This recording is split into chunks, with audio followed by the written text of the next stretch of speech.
kabajamtoota hordoftoota Hinaatoofi nageenya Waaqayyoo bakka jirtanitti isiniif haa baay'atu. Akka jirtu ani nagaa guutii galata Waaqayyoo isinillee akka nagaa fayyaa taatan abdii guddaan qaba. Egaa har'a qophii xiqqishuu takka isin qabadhee dhufee jira. Qophiin kiyyas maalidha yoo jettan, egaa ani haalaan beekuun wantan beekuun ofii kiyyaa wantan sammuu kiyyatti yaadee harka kiyyaan hojjettee arge tokko isin biraan gahuudhaaf jechuudha.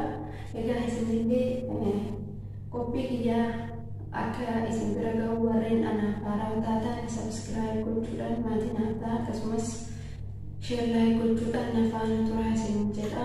Egaa wal jajjabeessuun amala keenya nuuf haa ta'u isin jechaa gabanumaan gara qophii kiyyaatti isin dabarsaa. Warreen immoo tanaan duras ta'ee ammas hamma ammaa na faana turtan like share subscribe gochuudhaan guddaa tokko galatoomaa isin jedha.